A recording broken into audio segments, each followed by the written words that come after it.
What is up, my friends? Welcome back one more time to Classic Songs Revisited, now to episode 7.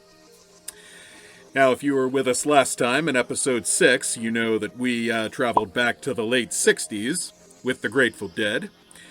And now here we are in episode 7, and as the 70s are another decade we've not been to yet, why not? Seemed quite suitable. And at the same time, in choosing this episode's song, I wanted to give myself a bit of a challenge, so to speak. I wanted to see if I could come up with a song, preferably, logically, a 70s song, which had an official music video from back then. As any music historian knows, MTV started August the 1st, 81, but music videos did exist before that. They just didn't have their own medium. So there were some artists and bands making music videos back then. When MTV started, they wanted to play videos 24 hours, and they needed a lot of content, and not everybody was making music videos yet. But of course, everyone started making music videos as throughout the 80s, MTV grew exponentially in popularity and started bursting careers wide open left and right. But this is one back in the 70s. As a matter of fact, 1977, coincidentally enough. And, like the last one, it is going to be dedicated to another particular friend of mine. An individual I have known for a long, long time, and who is particularly partial to this particular singer, as well as I am to this particular song. SOLSBURY Hill by Peter Gabriel.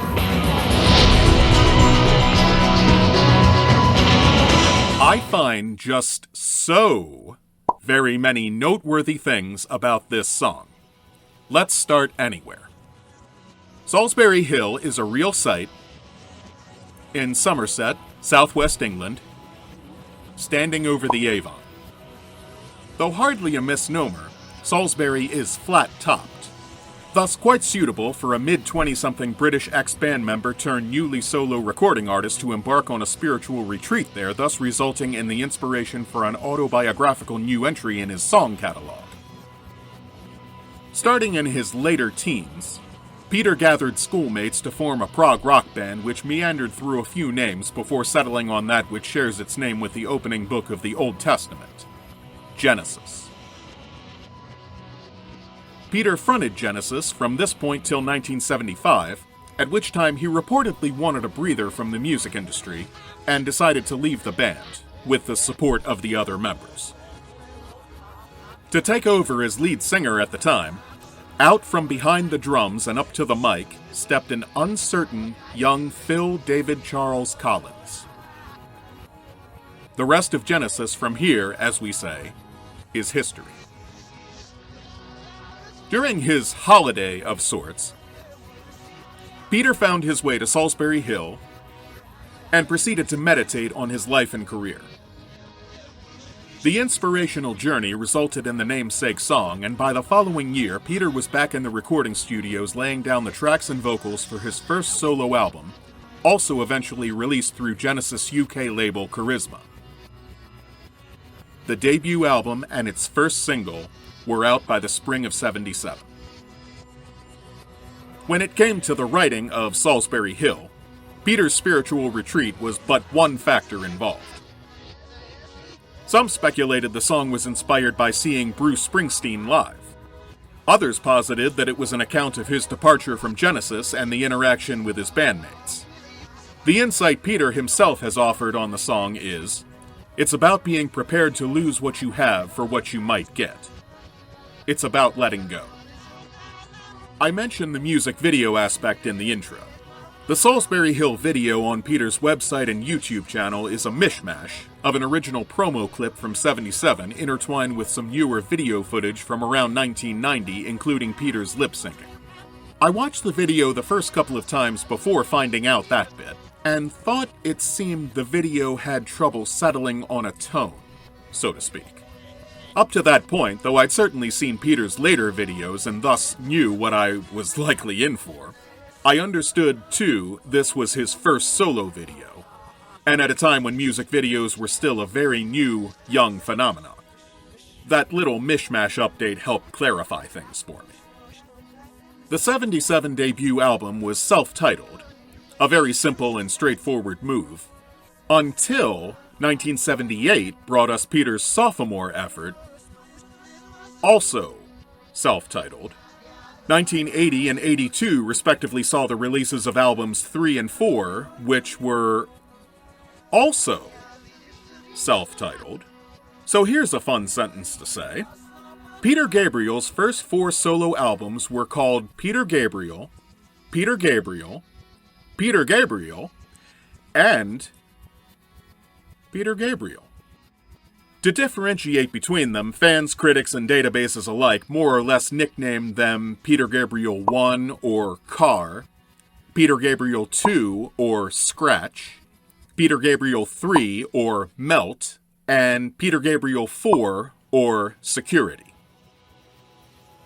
I think the most unique thing about the song Solsbury Hill is its time signature. For our fans who appreciate music theory, including myself, the song's written with a 7/4 time signature, which is very unusual for a pop song. Most are written with a steady beat of either 4/4, 3/4, or 2/4 time. Occasionally, though, you'll get such a charming outlier. It blends so well into the sea of songs with normal time signatures that whether you notice it or not, it certainly doesn't deter you from enjoying it. And enjoy it, his fans do. For almost half a century now, as of this episode, Solsbury Hill has remained one of Peter's all-time most beloved songs. A remarkably poignant, beautiful piece of work that still after decades maintains the capacity to move fans to tears. And to kick things up a notch, once they started performing the song live, it only got better. They energized it with a stronger beat, more forceful percussion, and a quicker, more upbeat tempo. I first took note of this with the late '93 performance of the song from Peter's Secret World Tour and live album, and as a result, I enjoy this version yet more than the original.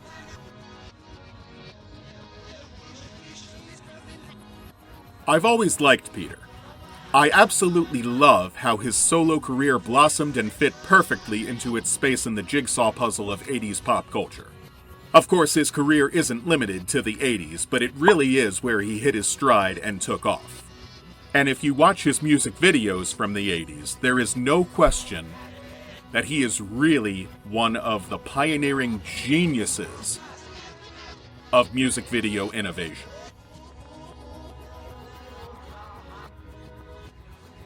His career is divided into the chapters of Genesis and Solo. And right in the first few pages of the solo chapter is detailed a magical and fateful trip to Solsbury Hill.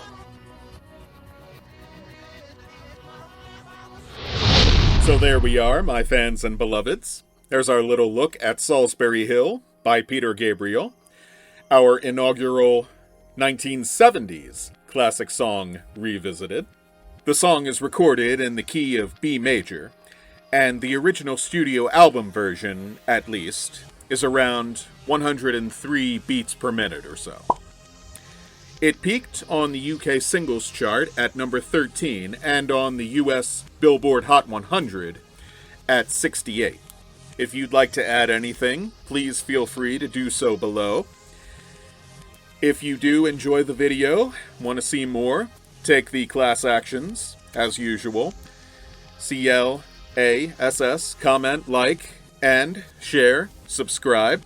Besides being super helpful to get your videos circulated via the YouTube algorithm, it also serves as a great motivational boost for me.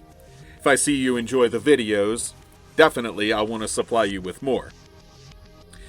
So, thank you for dropping by, spending a little time with me again, as you could have been doing anything you pleased in the whole great big wide world. As always, I am ever so delighted by and grateful for your company. There's that pun again. keep rockin' and rollin', as always. Keep the classics alive.